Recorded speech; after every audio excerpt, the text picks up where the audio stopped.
Hello, everybody. John Morrow. Welcome to Wisdom Sunday, as I like to call it. Today, the wisdom that I'm trying to garner is a bit more difficult because every now and then, during the course of my life, since my wife passed away in June of 2019, occasionally you have what I would call down days. And it's interesting that today is one of those days where there is that sense of sadness that is with me. I'm thankful for the sadness because it reminds me of something very, very important. It is better to have loved and lost than to have never had the opportunity to truly love and be loved. And this is something that I had the opportunity and the honor to take part in this past week when a business associate of mine, Ian Kotowski, invited me to be a guest on his podcast. We were talking about my forthcoming book, Resolve. The tagline on the book is a blueprint for intentional, personal, and professional success. The 7 traits in Resolve are extremely important.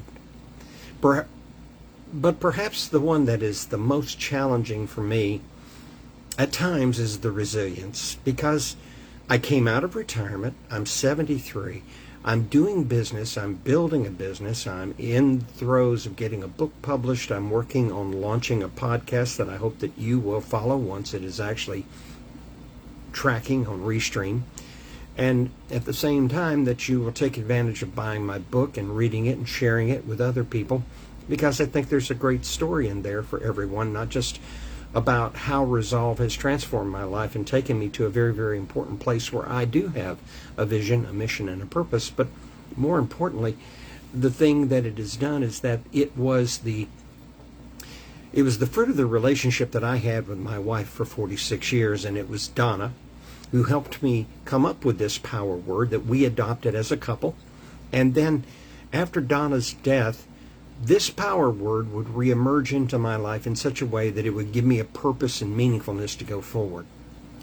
It has been an interesting experience for me because not only this past week did I get to do this podcast with Ian and talk very candidly about the journey of Resolve and also the journey of I Never Noticed and how that began back in 2011. But it also gave me the opportunity to share with him the heart of what drives me. But the most difficult part of that is that having the resilience sometimes is not as good as you think, because resilience is both an emotional, mental, and physical issue. And I say that because at my age, physically, I don't have the kind of stamina that many of you do. And emotionally, I think I have incredible stamina, but I've also taken many, many hits. And this is what I want to tell you as my thought for today. You're going to get hit. Kind of think of it as a battleship. Every now and then you're going to take one in the bow, or you're going to take one along the side, or you're going to take one below the water or just above the water.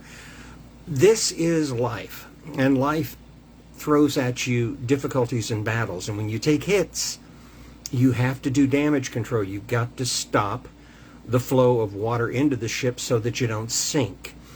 You get the picture. The visual analogy, I think, is extraordinarily helpful. But resilience is where you pull together from the experiences of life that you have had, and you allow that to help you to step up, take it on, resist the temptation to give up and quit. God forbid you should ever quit. But most importantly of all, do you know that wisdom is not something that is granted to you purely as a gift? Wisdom is something that you have to work for. Wisdom is something that you have to earn. Wisdom is something that you have to be willing to accept the fact that the lessons of life, both good and bad, are equipping you to live a more effective and better life for people. It has always been the goal of the work that I am doing since I started I Never Noticed, wrote the book Resolve, developed my Resolve curriculum for personal one-on-one coaching as well as for communications and leadership coaching of teams, It has been the wisdom that I have learned that has helped me to begin to realize that the greatest thing that can happen to me on a day-by-day basis is to give you something that will speak to you what you need. And that my why is best realized in what I see happening in the lives of other people. I don't just do this because it's a job. It's a calling. It is something that I want to do. I care to do. And I do it because there are people out there who are fighting the same battles that I'm fighting. And they're looking for someone to stand beside them and to be in their corner and to help them realize through the power of resolve how to find the best practices for a successful and vibrant daily life. But that first letter in resolve, resilience, that is something we have to work at. So if I were to give you an exercise for today, here's what I would suggest. I challenge you.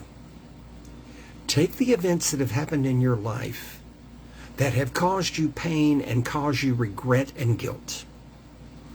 Don't try to dismiss them and ignore them. Take them, frame them, drain the color out of them, and make them monochromatic. But then around each and every single event, hang pictures in your mind on the wall of your life of all the beautiful things that have happened and have come into your life because of people who cared and loved you unconditionally and did for you what you couldn't do for yourself. This is what keeps me going. This is what helps me to rise up when I'm in a difficult place. This is what I want to give to you. Thank you for being with me today. Thank you for your prayers. Thank you for your friendship. Thank you for your support. And thank you for taking time to hear me today in this Sunday Wisdom moment. My best to you, and thanks to all of you out there who are liking, commenting, and sharing. This is John Morrow. I look forward to seeing you again at this time by the grace of God next week.